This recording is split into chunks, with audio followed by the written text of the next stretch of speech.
savez, il y a une seule chose que je voulais vous faire comprendre ce matin. Récitation de versets bibliques ne signifie pas qu'on est converti. La maîtrise de la Bible ne signifie pas qu'on a le salut. Alléluia.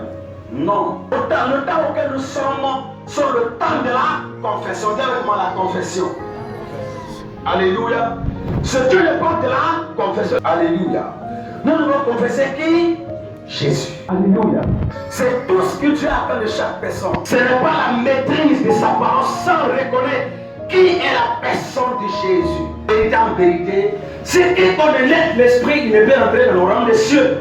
Nicodème était hors de cette réalité. Il ne comprenait pas, il ne connaît pas cela. Le maître de la loi, le docteur de la loi, reprend la parole, dit à Jésus, dans Jean chapitre 3, il dit à Jésus, comment cela se fera-t-il? Jésus lui dit, tu es docteur et tu ne connais pas ces choses. Alléluia.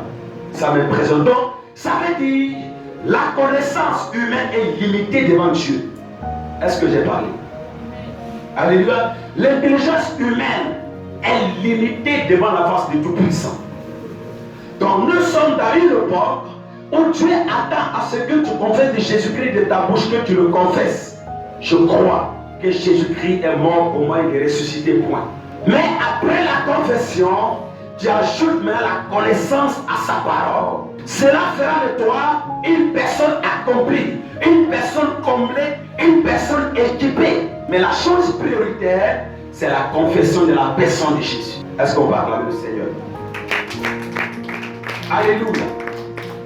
Raison pour laquelle les docteurs de la loi, écoutez, à un moment donné, Jésus était tellement fâché, Jésus les a insultés. Dans Matthieu chapitre 23, vous remarquez, Jésus les a dit la vérité. Il dit les pharisiens hypocrites, malheur à vous. Les pharisiens docteurs de la loi hypocrites, malheur à vous. Parce qu'ils n'ont pas confessé Jésus. Alléluia. Et ils se sont basés sur la connaissance de la parole de Dieu. Et ils n'ont pas confessé Jésus. Alléluia. Donc je vais t'exhorter ce matin pour te dire, quel que soit ton problème, c'est ta confession au nom de Jésus. N'oublie pas. Tu peux même ne pas savoir lire, c'est pas là le problème. Et nos parents qui sont au village, qui ne sont pas dans l'école, ils seront aussi sauvés à condition qu'ils confessent Jésus. Donc ça veut dire, ce n'est pas la connaissance humaine, la connaissance de la parole de Dieu qui me sauve. Dans un premier temps, c'est la confession du nom de Jésus. Et ensuite, ajoute la connaissance de la parole de Dieu. Il est important, lorsque tu es en Jésus, d'avoir la connaissance de la parole de Dieu. Mais la chose prioritaire, c'est la confession. La confession.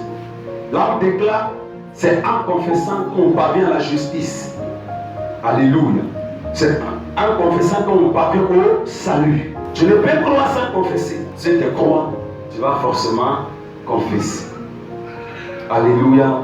Donc aujourd'hui, la grâce prise sur nous. Quelles que soient nos limites, alléluia, intellectuellement, Dieu nous accorde sa grâce. Alléluia. Donc aux temps anciens, les pharisiens pensaient, eux, ils avaient la maîtrise pour être docteur en Israël. C'est quelqu'un qui est capable de réciter les versets par cœur, de Genèse jusqu'à Malachie, parce qu'en ce moment il n'y avait pas Apocalypse, tout ça. Ils connaissaient la parole, mais ils étaient hors de la réalité de Dieu. Alléluia. Ils connaissaient ce que Dieu avait dit, mais les réalités qui composent la personne de Dieu, ils étaient hors de ces débats. Alléluia. Voilà pourquoi la plupart aujourd'hui que vous voyez qui font des débats inutiles, ça ne sert à rien. Ça ne sert à rien. On ne peut pas débattre pour la cause de Dieu, parce que Dieu n'a pas de définition. Dieu n'a pas de définition. C'est-à-dire qu'on ne peut pas le définir. Même moi, Dieu se révèle à moi pour que je croie en lui, point. Ça ne veut pas dire que je connais Dieu mieux. Non, hein. Il se révèle à toi pour que tu saches qu'il est vivant. C'est son rôle, c'est son devoir. Dieu te fait connaître à toi pour briser l'incrédulité en toi, pour t'amener maintenant à croire que le Dieu que tu pries là, il est réel. Et après cela, qu'est-ce qui doit se passer? Ta foi par rapport à ce que tu as vu et entendu. Donc, lorsque Dieu vient se révéler à vous, il attend cette chose de vous, la manifestation de votre foi et de votre confiance en lui. Alléluia. Donc, soit on se bat sur notre intelligence humaine, sur nos connaissances et récitations. Alors, moi, je connais la parole de Dieu. Moi, je connais la Bible. tu connais la Bible ne signifie pas que tu es sauvé. Pourquoi? Parce que qui a aussi la maîtrise que le docteur de la loi en Israël? Pour être un docteur, ce n'est pas de mes affaires. Tu dois aller à l'école, tu apprends, tu sors, on t'éprouve à plusieurs reprises. Tu dois donner des preuves. Écoutez, la preuve est que, prenez un exemple au niveau de Paul. Paul était docteur, quelqu'un qui avait la maîtrise de la parole, mais il était hors de la réalité qui composait Jésus. Paul était docteur, il connaissait la parole de Dieu. Pourtant, Paul n'avait pas su qui était Jésus parce que c'était écrit de lui. Mais il persécutait les chrétiens, il tuait les chrétiens, jusqu'à ce que, sur la route de Damas, Jésus se révèle à lui de façon personnelle. Et lorsqu'il a vu la gloire de Jésus, Paul n'a plus persécuté les chrétiens. Il est devenu lui l'homme qui a plus parcouru pour la cause de Dieu plus que les autres. Alléluia. Cela signifie que ce n'est pas la connaissance humaine qui est le problème. Lorsque tu confesses Jésus, il est lui-même la connaissance.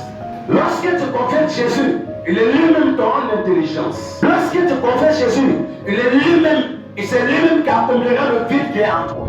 Tu n'as pas acclamé le Seigneur. Alléluia. Il est tout à la fois. Il t'est sauvé de nous faire confiance.